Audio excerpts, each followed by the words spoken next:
Akashvani ಮತದಾತ junction, ಮತದಾರರ ಜಾಗೃತಿ ಸರಣಿ. ಒಕ್ಕೂಡಲು ಜನ ವೋಟಿನೊಂದಿಗೆ ವೋಟು ಆಗುವುದು ಲೋಕತಂತ್ರದ ಸಿಸ್ಟಮ್. ಮತದಾರರು ಒಂದಾದರೆ ಅದು ಎಂಥ ಹೊಸ ಕನೆಕ್ಷನ್. ಪ್ರಾಯೋಜಕರು ಭಾರತ ಚುನಾವಣಾ ಆಯೋಗ. ಕೇಳಿ ಮತದಾತ ಜಂಕ್ಷನ್. ಮತದಾತ ಜಂಕ್ಷನ್ ಹ್ಯಾಶ್ಟ್ಯಾಗ್ ಮತದಾತ ಜಂಕ್ಷನ್. ಮತದಾತ ಜಂಕ್ಷನ್ ಹ್ಯಾಶ್ಟ್ಯಾಗ್ ಮತದಾತ ಜಂಕ್ಷನ್. ಮತದಾತ ಜಂಕ್ಷನ್ ಕಾರ್ಯಕ್ರಮದ ಈ ಸಂಚಿಕೆಗೆ ನಿಮ್ಮೆಲ್ಲರಿಗೂ ಆತ್ಮೀಯವಾದ ಸ್ವಾಗತ. ಅರೆ ಇದ್ಯಾರಪ್ಪ ಇದು? ದುಪ್ಪಟ್ಟನ ತಲೆ ಮೇಲೆ ಹಾಕೊಂಡು ಬರ್ತಾ ಇದ್ದಾರೆ ಸ್ಟುಡಿಯೋ ಒಳಗೆ. ಅದರಲ್ಲೂ ಭಾರತ್, ನಾನ್ ಬರೋದು ಇವತ್ತು ಸ್ವಲ್ಪ ತಡ ಆಯ್ತು ನೋಡು. ಓಹೋ ನೀನಾ ಭಾರತಿ? ನನಗಂತೂ ನಿಜಕ್ಕೂ ಭಯ ಆಗೋಗಿತ್ತು ನೋಡು. ಯಾಕೆ? ಯಾರಪ್ಪ ಇದು ನಮ್ಮ ಮತದಾತ ಜಂಕ್ಷನ್ ಕಾರ್ಯಕ್ರಮಕ್ಕೆ ಅಪರಿಚಿತರು ಬಂದ್ಬಿಟ್ಟಿದ್ದಾರೆ ಅಂತ ಹೇಳಿ. ಅಯ್ಯೋ, ಹೊರಗಡೆ ಎಂತ ಬಿಸಿಲಿದೆ ಗೊತ್ತಾ? ಬಿಸಿಲಿಂದ ತಪ್ಪಿಸ್ಕೊಳ್ಳೋದಕ್ಕೆ ನಾನ್ ತಲೆ ಮೇಲೆ ಈ ತರ ದುಪ್ಪಟ ಹಾಕೊಂಡ್ ಬರೋ ಹಾಗಾಯ್ತು. ಸರಿ, ಈಗ ಬಂದಿದ್ಯಾ? ಅಂದ್ಮೇಲೆ ಬೇಗ ಬೇಗ ಕಾರ್ಯಕ್ರಮದ ಬಂಡಿ ಮುಂದೆ ಎಳಿಲೇಬೇಕಲ್ವಾ? ಅದೇನೋ ಸರಿ ಭಾರತ್, ಆದ್ರೆ ನಮ್ ಅಂಕಲ್ಲು ಕಲ್ಪನಾ ಇನ್ನೂ ಬಂದಿಲ್ವಲ್ಲ? ಅರೆ, ಅವ್ರು ಬಂದೇ ಬರ್ತಾರೆ ಬಿಡು. ಅಂಕಲ್ ಮೆಸೇಜ್ ಮಾಡಿದ್ದಾರೆ, ಅವರು ಬರ್ತಾ ಇದಾರಂತೆ. ಮತ್ತೆ ಕಲ್ಪನಾ ಕಂಪ್ಯೂಟರ್ ನಲ್ಲಿ ಏನೋ ತೊಂದರೆ ಆಗಿತ್ತಂತೆ. ವೆಬ್ಸೈಟ್ ಆಕ್ಸೆಸ್ ಆಗ್ತಾ ಇರ್ಲಿಲ್ವಂತೆ ಆಕೆಗೆ. ಅದಕ್ಕೆ ಆಕೆ ಬರೋ ತಡ ಆಗ್ತಿದೆ ಅಂತ ಹೇಳಿ ಮೆಸೇಜ್ ಕಳಿಸಿದ್ಲು. ಓ ಹೌದಾ? ಅಕ್ಸೆಸಿಬಿಲಿಟಿ ಪ್ರಾಬ್ಲಮ್ ಇದ್ರೆ ಕೆಲಸದಲ್ಲಿ ನಿಧಾನ ಆಗೇ ಆಗುತ್ತೆ. ಅರೆ ಭಾರತಿ, ಸ್ವಲ್ಪ ಕಂಪ್ಯೂಟರ್ ಕೈ ಕೊಟ್ಟಿದ್ದಕ್ಕೆ ನೀವು ಕಲ್ಪನಾ ಜೊತೆ ಆಕ್ಸೆಸಿಬಿಲಿಟಿ ಇಶ್ಯೂ ಮಾಡ್ತಾ ಇದ್ದೀರಾ? ಸ್ವಲ್ಪ ಯೋಚನೆ ಮಾಡು. ಇದೇ ರೀತಿ ಕಷ್ಟ ಒಂದ್ ವೇಳೆ ನಮ್ಮ ಮತದಾರರಿಗೆ ಬಂದ್ರೆ ಹೇಗೆ ಅಂತ ಹೇಳಿ. ಅಂದ್ರೆ ಮತದಾನ ಮಾಡೋ ಆಸೆ ಇದ್ರೂ ಕೂಡ ಒಂದ್ ವೇಳೆ ಆಸೆ ಈಡೇರಿಸೋದಕ್ಕೆ ಆಗ್ಲಿಲ್ಲ ಅಂತಂದ್ರೆ? ಇದೆಂತ ಮಾತಾಡ್ತೀಯಾ ಭಾರತಿ? ಆಸೆ ಇದೆ ಅಂದ್ರೆ ಹೋಗಿ ವೋಟ್ ಹಾಕ್ಬೇಕು. ತಡೆಯೋರು ಯಾರಿದ್ದಾರೆ ಹೇಳು? ಅಯ್ಯೋ, ನಿಂಗಿದೆಲ್ಲ ಅರ್ಥ ಆಗಲ್ಲ ಭಾರತ್. ಆಸೆ ಏನೋ ಇದೆ, ಆದ್ರೆ ಕೆಲವು ತೊಂದರೆಗಳು ಎಂತವು ಅಂದ್ರೆ ಅವು ಆಸೆ ಈಡೇರೋದಕ್ಕೆ ಅವಕಾಶ ಮಾಡ್ಕೊಡೋದೇ ಇಲ್ಲ. ನೋಡು, ಒಗಟೊಗಟಾಗಿ ಮಾತಾಡ್ಬೇಡ. ನೋಡು ಭಾರತ್, ಬಹಳಷ್ಟು ಜನ ಮತದಾರರು ದಿವ್ಯಾಂಗರಾಗಿರ್ತಾರೆ, ವೃದ್ಧರಿರ್ತಾರೆ, ರೋಗಿಗಳು ಮತ್ತು ಇನ್ನಿತರ ಬೇರೆ ಕಾರಣಗಳಿಂದಾಗಿ ಮತದಾನದಿಂದ ವಂಚಿತರಾಗುವ ಜನರು ಬಹಳಷ್ಟು ಜನ ಇರ್ತಾರೆ.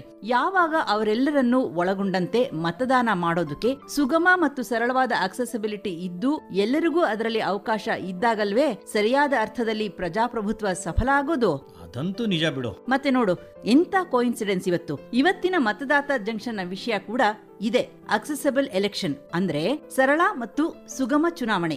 ಭಾರತಿ, ಇತ್ತೀಚೆಗೆ ನಮ್ಮ ದಿವ್ಯಾಂಗರು ಕೂಡ ಅತಿ ಉತ್ಸಾಹದಿಂದ ಚುನಾವಣಾ ಪ್ರಕ್ರಿಯೆಯಲ್ಲಿ ಸೇರಿದ್ದಾರೆ. ಅವರಿಗೂ ಕೂಡ ಚುನಾವಣೆಯಲ್ಲಿ ಭಾಗವಹಿಸೋದಿಕ್ಕೆ ಅವಕಾಶ ಮಾಡಿಕೊಡಲು ಬಹಳಷ್ಟು ಪ್ರಯತ್ನಗಳು ಆಗ್ತಾ ಇವೆ. ನೋಡಿಲಿ ಭಾರತಿ, ಕೆಲವು ಬಟನ್ಗಳು ಒತ್ತೋದ್ರಿಂದ ನನ್ನ ಲ್ಯಾಪ್ಟಾಪ್ ಕೂಡ ಸರಿಯಾಗಿ ಹೋಯ್ತು. ಕಲ್ಪನಾಳ ಲ್ಯಾಪ್ಟಾಪ್ ಅವಳಿಂದ ಹೆಚ್ಚು ಹೊತ್ತು ದೂರ ಇರೋದಿಕ್ಕೆ ಆಗದೇ ಇಲ್ಲ.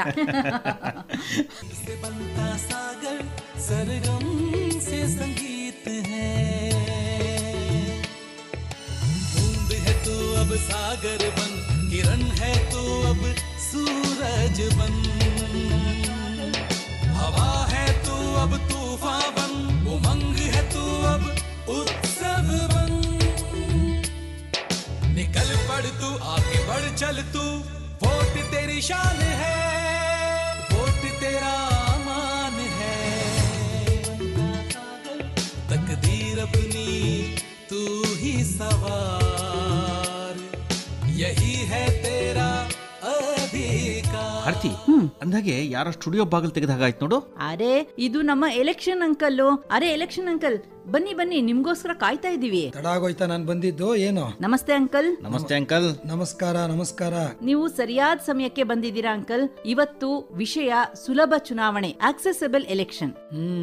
ಖಂಡಿತವಾಗಿ. ಆದ್ರೆ ಅದಕ್ಕಿಂತ ಮುಂಚೆ ನಾವೆಲ್ಲ ಒಂದು ವಿಷಯ ತಿಳ್ಕೋಬೇಕಾಗಿದೆ. ಈಗ ಚುನಾವಣಾ ಆಯೋಗದ ಘೋಷವಾಕ್ಯ ಇದೆಯಲ್ಲ, no voter to be left behind, ಅದಕ್ಕೆ ಸಂಬಂಧಪಟ್ಟ ಹಾಗೆ. ಆದ್ರೆ ಅಂಕಲ್, ನೀವು ಬರೋದಕ್ಕೆ ಮುಂಚೆ ಅಂಗವೈಕಲ್ಯ, ನಿಶಕ್ತಿ ಮುಂತಾದ ಅನೇಕ ಕಾರಣಗಳಿಂದ ಮತದಾನ ಮಾಡೋದಕ್ಕೆ ಕಷ್ಟಗಳನ್ನ ಎದುರಿಸುವ ಮತದಾರರಿಗೆ ಚುನಾವಣಾ ಆಯೋಗ ಯಾವ ರೀತಿ ವ್ಯವಸ್ಥೆ ಮಾಡಿದೆ ಅನ್ನೋದ್ರ ಬಗ್ಗೆನೇ ಮಾತುಕತೆ ನಡೀತಾ ಇತ್ತು. ನೋಡಿ, ಈಗ ಎಲ್ರಿಗಿಂತ ಹೆಚ್ಚು ಕಷ್ಟಗಳು ನಮ್ಮ ದಿವ್ಯಾಂಗ ಜನರಿಗೆ ಆಗತ್ತೆ. ಅದರಿಂದ ಚುನಾವಣಾ ಆಯೋಗದ ಮೂಲಕ ಅವರನ್ನ ಗುರುತಿಸೋದು ಮತ್ತೆ ನೋಂದಣಿ ಮಾಡೋದಕ್ಕೋಸ್ಕರ ಕೆಲವು ವಿಶೇಷ ಕ್ರಮಗಳನ್ನ ಕೈಗೊಳ್ಳಲಾಗತ್ತೆ. ಅಂತ ಏನ್ ಕ್ರಮ ಅಂಕಲ್?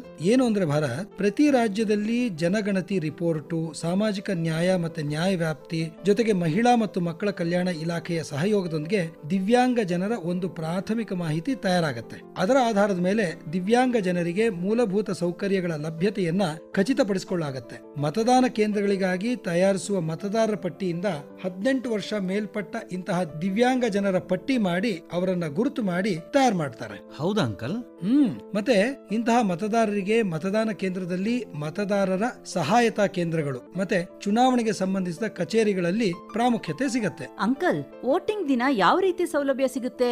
ಮತದಾನ ಕೇಂದ್ರಗಳು ಎಲ್ಲರಿಗೂ ಉಪಯುಕ್ತ ಮತ್ತೆ ಸೌಲಭ್ಯಯುತವಾಗಿರಬೇಕು ಅನ್ನೋದನ್ನ ಖಚಿತಪಡಿಸಿಕೊಳ್ಳಲಾಗತ್ತೆ. ಮೊದಲು ಎಂದಿನಿಂದಲೂ ನಮ್ಮ ದಿವ್ಯಾಂಗ ಜನರಿಗೆ ವಿಶೇಷ ಸೌಲಭ್ಯಗಳ ಅಗತ್ಯ ಇರೋದ್ರಿಂದ ಚುನಾವಣಾ ಆಯೋಗ ಇದರಲ್ಲೂ ಕೂಡ ಯಾವತ್ತೂ ಹಿಂದೆ ಬಿದ್ದಿಲ್ಲ.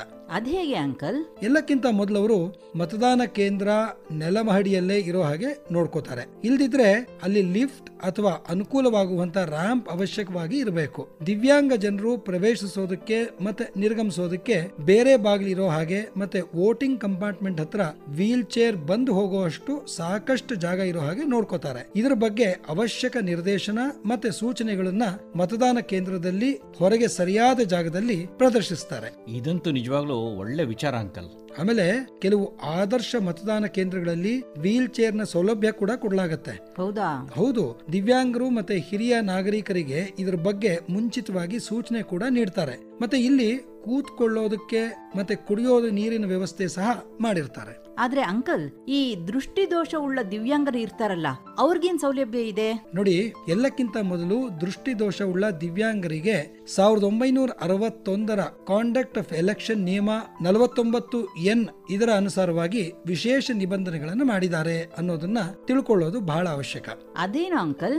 ಈಗ ಇದನ್ನ ನಮ್ಮ ಕಲ್ಪನಾ ಚೆನ್ನಾಗಿ ಹೇಳ್ತಾಳೆ. ಹೇಳಮ್ಮ ಕಲ್ಪನಾ.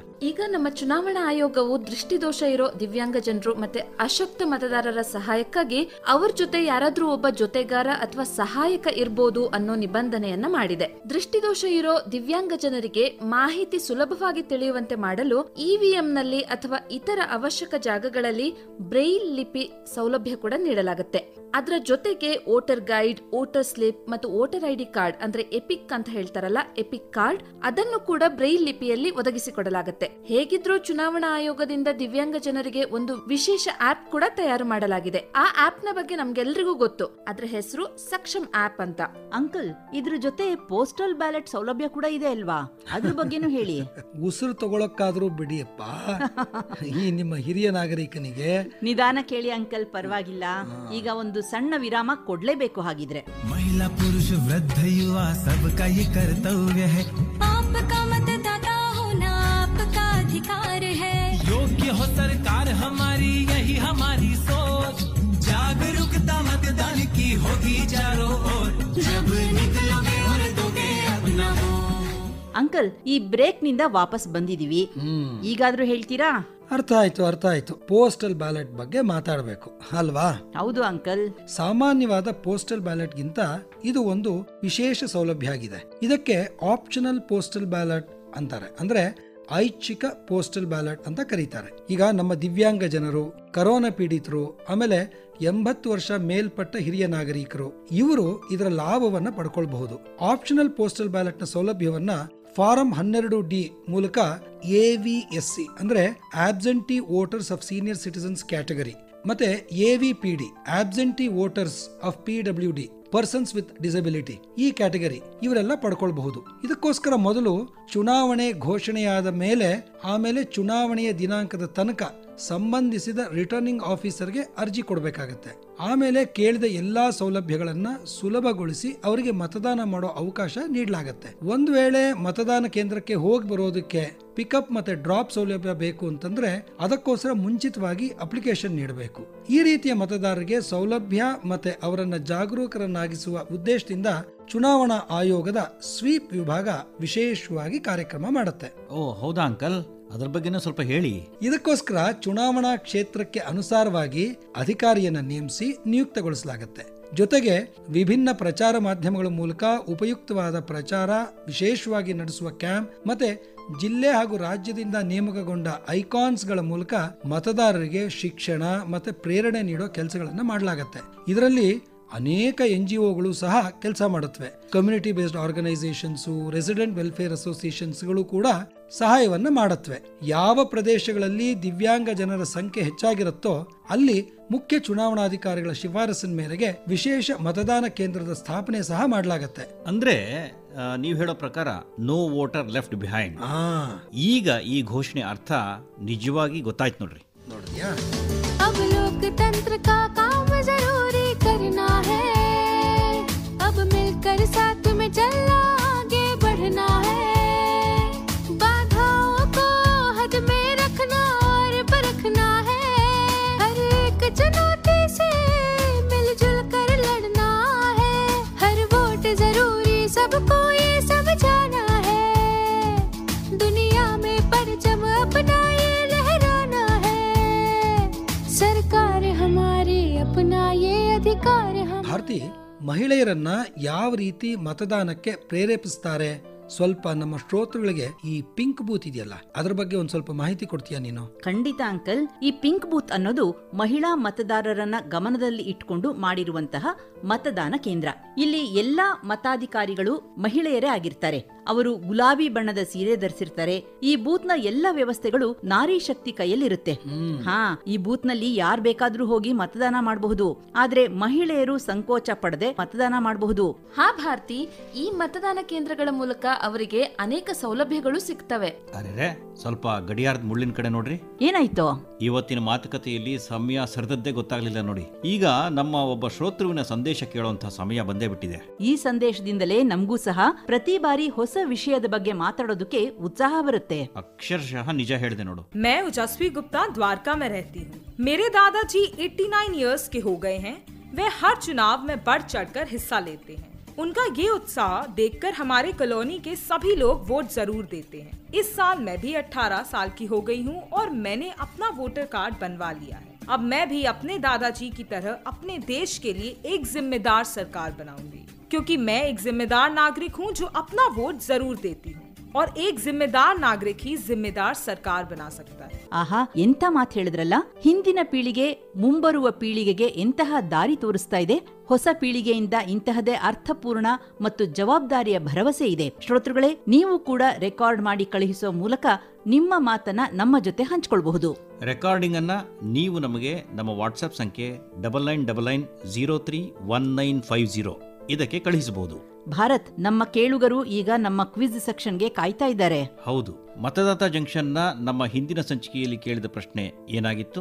ಗರುಡ್ ಆಪ್ ಅನ್ನು ಯಾರ ಕೆಲಸ ಸುಗಮಗೊಳಿಸಲು ಭಾರತ ಚುನಾವಣಾ ಆಯೋಗದ ಮೂಲಕ ಅಭಿವೃದ್ಧಿ ಪಡಿಸಲಾಗಿದೆ ಅಂತ ಕೇಳಿದ್ರೆ ಇದಕ್ಕೆ ಸರಿಯಾದ ಉತ್ತರ ಬೂತ್ ಲೆವೆಲ್ ಆಫೀಸರ್ ಅಂದ್ರೆ BLO. ನಮ್ಮ ಬಹಳಷ್ಟು ಶ್ರೋತೃಗಳು ಇದಕ್ಕೆ ಸರಿ ಉತ್ತರ ಕಳಿಸಿದ್ದಾರೆ ಭಾರತ್. ಹಾಗಾದ್ರೆ ನಮ್ಮ ಈ ಬಾರಿಯ ವಿಜೇತರ ಹೆಸರು ಪುಣೆಯ ನಟವರಸಿಂಹ ಉಗಾ ಪಾವರ. ನಿಮಗೆ ಅಭಿನಂದನೆಗಳು. ಚುನಾವಣಾ ಆಯೋಗದ ವತಿಯಿಂದ ನಿಮಗೆ ನಿಮ್ಮ ಬಹುಮಾನ ನಿಮ್ಮ ವಿಳಾಸಕ್ಕೆ ಶೀಘ್ರದಲ್ಲೇ ತಲುಪಲಿದೆ. ಇನ್ನು ಈ ವಾರದ ಪ್ರಶ್ನೆ. ಅಂಕಲ್, ನೀವೇನೋ ಸನ್ನೆ ಮಾಡ್ತಾ ಇದ್ದೀರಾ? ಅಲ್ಲ, ಸನ್ನೆ ಏನು ಅಂತಂದ್ರೆ ಯಾವಾಗ್ಲೂ ಪ್ರಶ್ನೆ ನೀವೇ ಕೇಳ್ತೀರಲ್ಲ, ಈ ಸರ್ತಿ ನಾನ್ ಕೇಳ್ಬಿಡೋಣ ಅಂತ. ಖಂಡಿತ ಕೇಳಿ ಅಂಕಲ್, ಯಾಕಾಗ್ಬಾರ್ದು, ಕೇಳಿ ಕೇಳಿ. ಈ ಸರ್ತಿಯ ಪ್ರಶ್ನೆ ಏನು ಅಂತಂದ್ರೆ 3 ರೀತಿಯ ಮತದಾರರು. ಮೊದಲನೇದು 40% ಮೀರಿದ ದಿವ್ಯಾಂಗರು, ಎರಡನೇವರು 80 ವರ್ಷ ಮೇಲ್ಪಟ್ಟ ವೃದ್ಧರು, ಮತ್ತೆ ಮೂರನೇವರು ಕೋವಿಡ್ ನಿಂದ ಪೀಡಿತರಾದ ರೋಗಿಗಳು. ಈ 3 ಜನ ಮತದಾನದ ಯಾವ ವಿಶೇಷ ಸೌಲಭ್ಯಕ್ಕೆ ಬೇಡಿಕೆಯನ್ನು ಸಲ್ಲಿಸಬಹುದು ಅಂತ. ಭಾರತ್, ಪ್ರಶ್ನೆ ಇನ್ನೊಂದ್ಸತಿ ಹೇಳ್ಬಿಡಪ್ಪ. 3 ಪ್ರಕಾರದ ಮತದಾರರು ಅಂದರೆ 40%ಕ್ಕೂ ಹೆಚ್ಚಿನ ನ್ಯೂನತೆಯನ್ನ ಹೊಂದಿರುವಂತಹ ದಿವ್ಯಾಂಗರು, ಎರಡನೇವರು 80 ವರ್ಷ ಮೇಲ್ಪಟ್ಟ ವಯೋವೃದ್ಧರು, ಮೂರನೇವರು ಕೋವಿಡ್ ನಿಂದ ಪೀಡಿತರಾದಂತಹ ರೋಗಿಗಳು ಮತದಾನದ ಯಾವ ವಿಶೇಷ ಸೌಲಭ್ಯಕ್ಕೆ ಬೇಡಿಕೆಯನ್ನ ಸಲ್ಲಿಸಬಹುದು? ಈ ಪ್ರಶ್ನೆಗೆ ಉತ್ತರವನ್ನು ನಮ್ಮ ಶ್ರೋತೃಗಳು 9999031950 ಈ ಸಂಖ್ಯೆಗೆ ಸೋಮವಾರದ ಒಳಗೆ ವಾಟ್ಸ್ಆಪ್ ಮೂಲಕ ಕಳುಹಿಸಬಹುದು. ಹಾಗಾದ್ರೆ ಹೊರಡೋಣ ಈಗ. ಮತ್ತೆ ಮುಂದಿನ ವಾರ ಮತ್ತೊಂದು ಹೊಸ ವಿಷಯದೊಂದಿಗೆ ಮತ್ತೆ ಭೇಟಿಯಾಗೋಣ. ನಿಮ್ಮದೇ ಕಾರ್ಯಕ್ರಮ ಮತದಾತ ಜಂಕ್ಷನ್ ನಲ್ಲಿ. ಅಲ್ಲಿವರೆಗೂ ನಮಸ್ಕಾರ. ಒಕ್ಕೂಡಲು ಜನ ವೋಟಿನೊಂದಿಗೆ ವೋಟು ಆಗುವುದು ಲೋಕತಂತ್ರದ ಸಿಸ್ಟಮ್. ಮತದಾತ ಜಂಕ್ಷನ್ ಮತದಾರರ ಜಾಗೃತಿ ಸರಣಿ ಕೇಳಿದಿರಿ.